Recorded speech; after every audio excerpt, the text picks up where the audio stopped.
Welcome to Anakin Plays Pharaoh, A New Era. The old way of life is gone, and most fear that Egypt will never return to its past glory. Osiris has turned his back on the people, and a series of low inundations has caused widespread famine. The power of the pharaohs, once unquestionable, has evaporated, replaced by bickering provincial leaders. Out of this chaos, two noble families have arisen and are attempting to seize control of the country. The rulers of Henenesu have laid claim to the throne as the rightful heirs. They are particularly cruel and are doing little to assuage the people's hunger. To the south, a new family, the E22 house, has risen to power in Wast. This family has done much to reunite the south, and now Henenesu has engaged Wast in a deadly civil war for control of all of Egypt.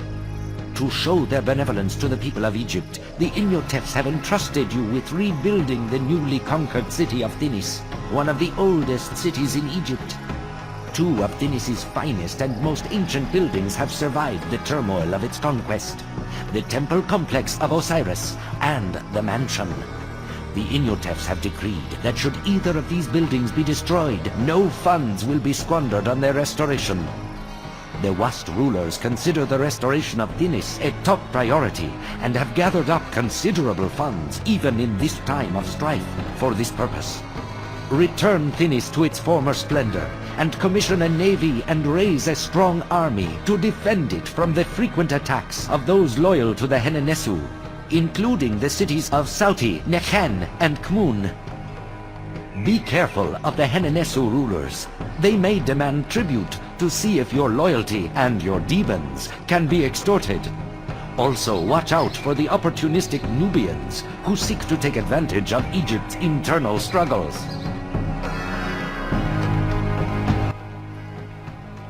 All right, hi, this is Anakin, and welcome to Series 1, Episode, I think it's 21, of our playthrough of Pharaoh, A New Era. We are looking at Thinis. Now, we had a choice. We have just started the Middle Kingdom. Our adventure in Dunkel Oasis is the end of the Old Kingdom. And now we're starting the Middle Kingdom, and we had a choice between Thinis and Wast.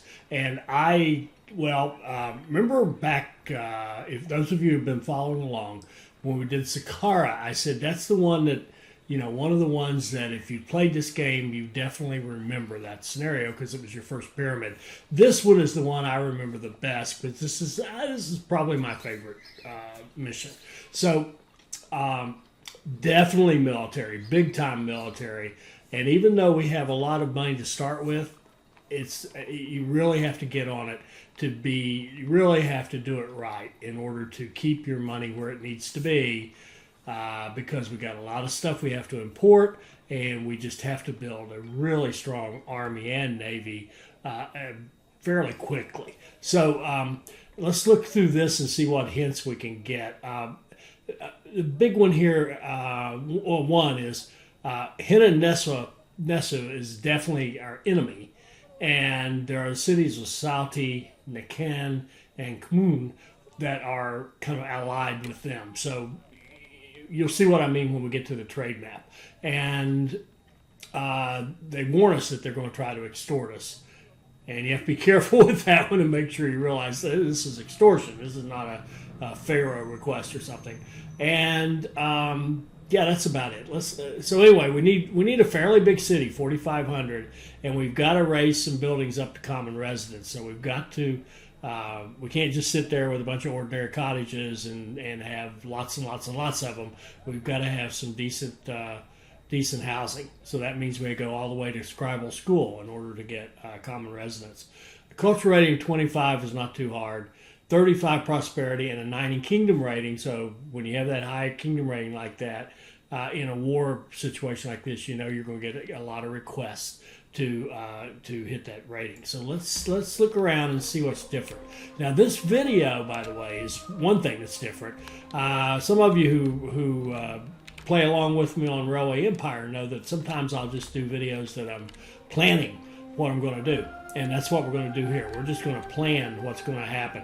So we're going to take a detailed look at what's out here and what we can do with it and how we might want to approach this. So the first thing we see here is we got this little housing block set up. It's kind of a weird one. We've got a personal mansion, which, you know, I never build because I don't use my own personal funds to help the cities. But we got this thing here. We've got some, looks like we've got a spawning ground right here, which is really nice, close to this little housing block. And we've already got the temple complex to Osiris. And we can see the altars here. The altar of Sebek means the priests of Osiris can help your citizens stretch their food and other supplies a little further. So in other words, they can consume less, which is great. And the Oracle of Men makes wildlife in and around your city. Really, they spawn faster. So it makes your hunting, in our case, we'll be hunting. We're not fishing, but we'll be hunting. So that both of those are very useful. Consume less goods, and which leaves more for export, and just makes it easier to meet the needs of your people, and make your hunting better, so you have more food. So beautiful. And that's all, you know, assuming we have hunting, which we do. We have hunting lodges, barley farms, chickpeas, and work camps, and our irrigation stuff.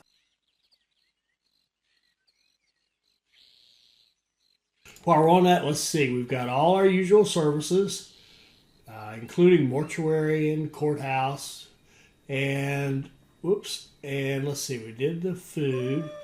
We have a dock. We are definitely on a river. We'll see in just a minute. And we have three gods, Ra, Ta, and Osiris. And our patron god is Osiris. That's farming, and we just saw the advantages for the consumption of goods and hunting. And Ta for industry and finance, and Ra for kingdom rating. And Ra is also great for your money because of getting you more trade. So there's the gods. And looks like we've got a full-blown military here. We've got academy, recruiters, and two of our forts. Now this is new. The shield maker produces shields from hides. And so we'll see how that works. That's new. And we've got transport wharfs and warship wharfs. And entertainment. We have the Senate House if we need it. And we've got our usual dancing and musicians and jugglers and the usual there. Okay, so let's take a look at the map and see what we've got.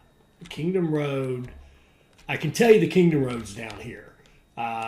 You know, you will notice there's road up here as well. Okay, but the Kingdom Road is down here, and we have we've got a little farming right there. Nice big plot of farming right through here. And remember, we could grow chickpeas and barley. Barley for beer, chickpeas to eat. A little farming there. This little island right here, which I intend to make great use of. And then over here, we actually have, if we look at our production, we have the shipwright, of course. We have gold mine, plainstone quarry, and clay pits. So the gold mines, looky here, we got 1, 2, 3 spots here, and there's actually right up here's a deposit with one. We could get a couple in there. So so we have gold, and remember, one of our rules is if you have gold, go get the gold. Okay, so it's a rule we've been living by, and we're going to discuss that. Okay, so let's look at our trade. All right, so we are here in Thinis, and we've got Salty. Remember, that was one that we know is an enemy, so we could trade with them and cheap land route, but they are an enemy. We have to keep that in mind. Kmun sells linen and plainstone, buys pottery, another trade route. Hinanesu, the capital of our enemies, are going to be enemies. They sell us a few things. Men Nefer buys beer, and let's see, sells papyrus, I guess. Yep. Dunkel Oasis. Now this is the one our ancestors just finished prior to this. They sell game meat and gems and wood. They sell wood, very important for our Navy. And they will buy pottery and beer and papyrus. Okay.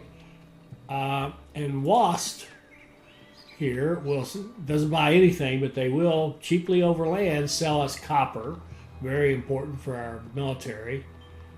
That's about it. Okay. And then Niken buys papyrus, and they will sell flax and linen and beer. Okay. So having seen all that, if you look at, let's go back to one thing. Kamun will be an enemy, but right now they would buy 4,000 pottery from us. And would they buy beer? No, just pottery. And then Dunkel Oasis buys 4,000 pottery. That's 8,000 pottery that we could sell up front. So if we go get the gold, we got to go across the river, and it's very, very clumsy. In the original game, you could go, like if you go to here and drag across, see how it's all, you have to go all the way down here to get around? The dunes cut you off. There was actually a little curvy path through here in the original game. I guess they decided either didn't realize it or decided not to add it. But there was a way, there was enough flat land that you could curve your way over to that set of mines over there. And that's a big deal to me, because the way I look at this, I really need 2 sets of housing in order to effectively recruit and do gold up here and to do the same thing over here. So I'm going to need a housing block to go out this way for this one, and another housing block to go up here somewhere so that these guys can recruit. So there's the gold. We'll keep that in mind, that it's clumsy and needs 2 blocks. And we have our clay pits, right?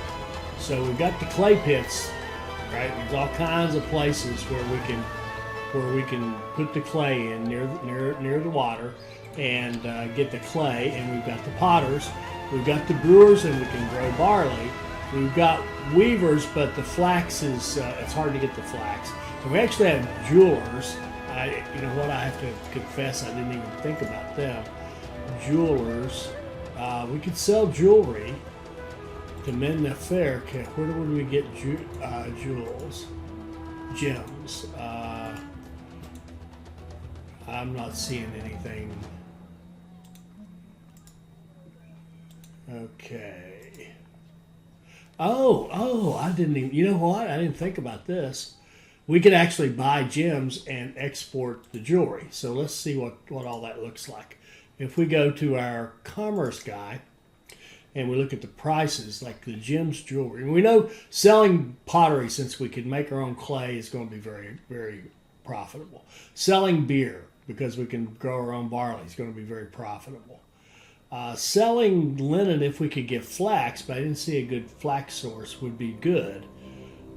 Selling papyrus would be good if we could import reeds, because we can make that. And the gems are going to cost us $120, and we'd sell them for $130. No, thank you. No thanks. So gems are out. Okay. So that brings us down to pottery, beer, and gold. And our rule is gold first, right? Well, let's look into that a little more deeply. Okay, yes, I built a spreadsheet. Sorry. Yeah, I'm not going to build a big fancy one and do all the stuff I could do. The truth is, on the Pharaoh Heaven website, they had beautiful spreadsheets people made where you could calculate, well, I want to run this many gold mines and this many clay pits and this many, how much do I need? What do I need? That was excellent, and it could be useful, but I'm not going to mess with it. But I did do this little quickie just so we could compare the pottery to the gold. And the reason I wanted to do the pottery is, to me, the pottery is your first choice over the beer, because of the growing time to get the barley, right? So the pottery, we could start the clay pits, throw down clay pits and potters, and be making pottery pretty quickly. So to me, it gets first priority over the beer. But then, what about the gold mine? So I just quickly said, okay, well, what would you need to hit that? So I targeted 4,000, and we could sell actually 8,000, but we know moon is an enemy are going to turn on us at some point. So I thought, well, let's set this up to at least get that 4,000, and which would be a lot of money. Actually, I think I have this exaggerated here, but I'll go to that in a minute. So what would we need to do that? We would need 6 clay pits. We know we did 3 to 4 is a good ratio. If we did 8 potters, they could output over 4,000 a year, because they do 564.72. Almost all the industries output 564.72 per year if they're efficient and kept supplied. And I usually count that as just 500 because everything's not perfect and it's an easy number. So 8 potters could make us the 4,000 pottery that we'd like. 6 clay pits could supply those 8 potters. And we'd need storage yards. I'm thinking 1 for the clay pit and a couple for the pottery, because we're going to make a lot of it. And maybe only 1. Anyway, so I went out and said, okay, if you need all that, what would those cost us? How many workers do we need? And we can see, if you just go to the final thing here, it would cost us 1,200 Debens to set up a pottery business, and 162 workers. And that income is actually, I think, off by, I think you have to divide the, this guy here has to be divided by 100, because the units are kind of funky. You don't get the 105 per each unit. It's 105 per 100. So if we just divide that by 100, there, I think we would make 4,200 off of that pottery a year. If we look at our gold mines, we can do 5 of them, but we have a bigger initial cost because the mines and the palaces are more expensive than the clay and the potters. So a bigger cost. It doesn't need as many workers, but keep in mind too, we'd actually need to build 2. It looks like we would need 2 housing blocks. Even though they're minimal housing blocks, you still got to put in basic stuff to keep the people alive. And yeah, it's no good. The pottery is way better and will make us a lot of money, really nice money right up front. So here's kind of the plan. Let's take advantage of that initial build we already have. I always hate inheriting them, but we're going to modify it and make it into something that'll work for us, that can give us workers pretty quickly so that we can staff up quickly. And then we're going to go straight to pottery. As soon as we're making some money on pottery, we're going to start building our army. And then as soon as we can, we're going to go to beer, start growing the barley. And once we can, and we have enough people, we'll start producing the beer and exporting that. So we'll be exporting pottery, exporting beer. And then after we have all that going, up and running, then we'll go out there and get the gold, and the gold then would allow us to go after taxes, because we would be later on in the game and we would have a palace so that we could start putting down tax collectors, and we would also be along the way improving our housing to the point where it would be decent housing and would pay some decent taxes. So that's the plan. And the big parts of it are leverage that housing so that we can get workers quickly and do the pottery. So that's what we're going to do. It's a pretty simple plan. And now let's go see if we can make that work. Now I realized something I didn't cover when we were looking at the plan. If you'll notice this efficiency column, I've got them all set to 1 except for the gold mine. Now, why do I have 0.6 there? It's just an estimate, but it's because of the distance between the gold mines and where we can put our palace. So there's so much nerdy stuff out there in Pharaoh heaven, and one of the things is someone actually did an analysis of if you take a particular raw material like gold. Gold is, in a sense, a raw material. You get it out of the gold mine, and it becomes money as soon as you put it into the palace, right?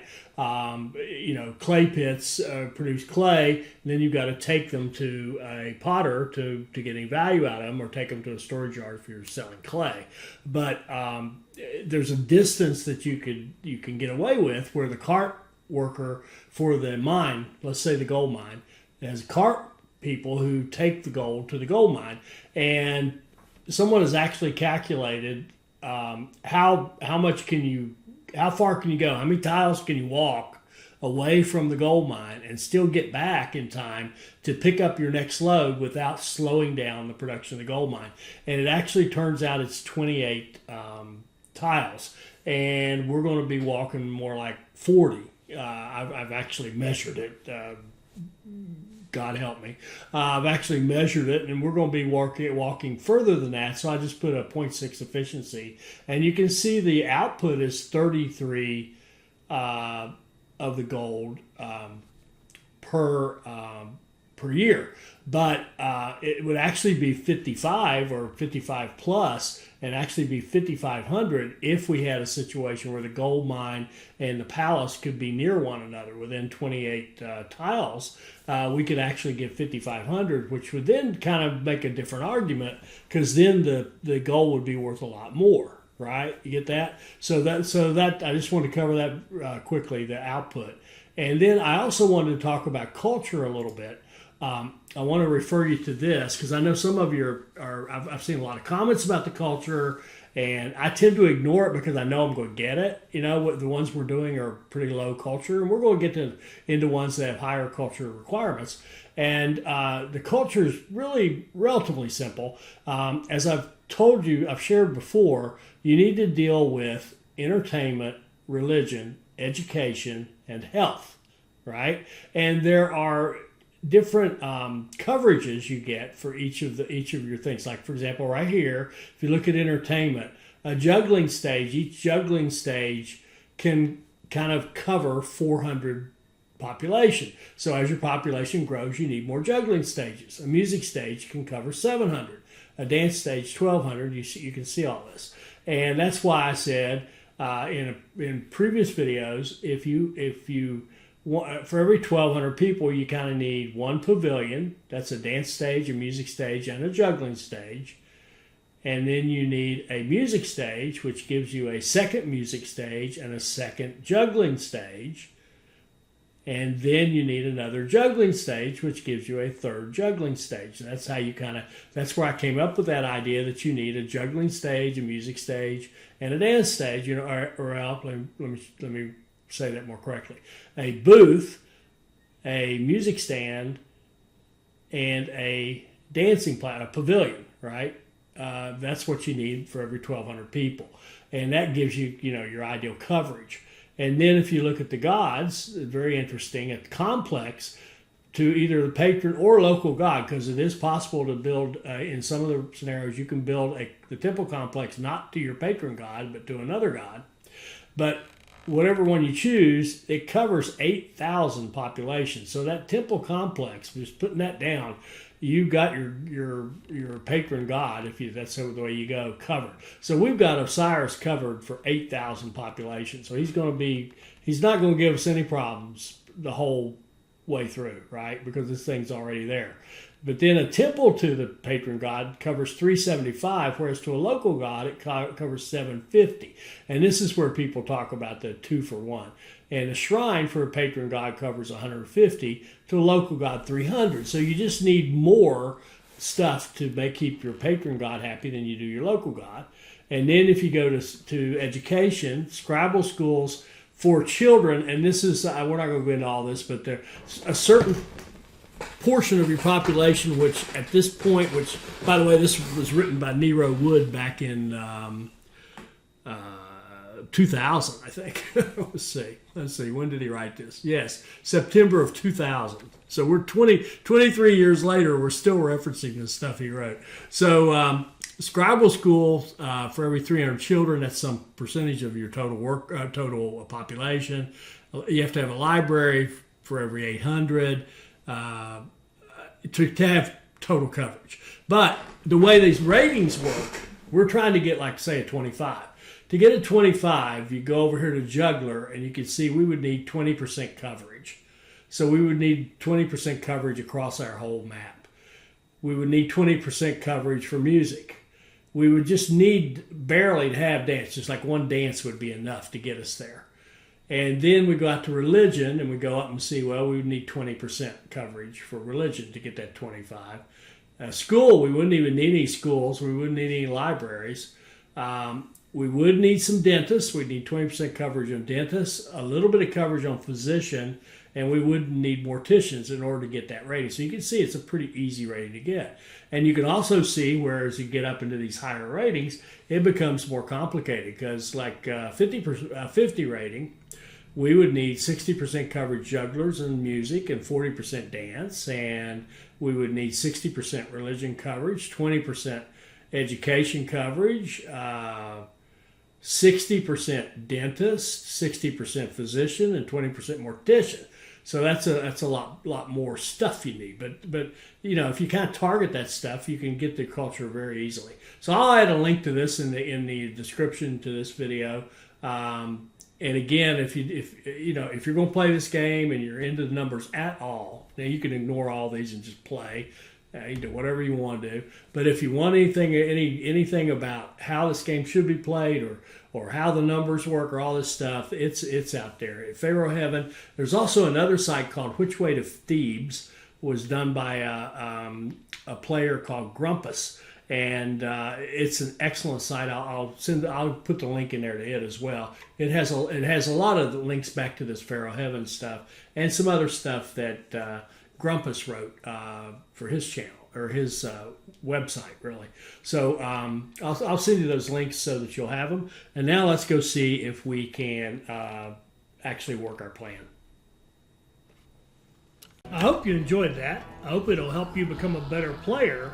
I hope you'll like, comment, and subscribe, and join us for our next Pharaoh, A New Era video. Thank you.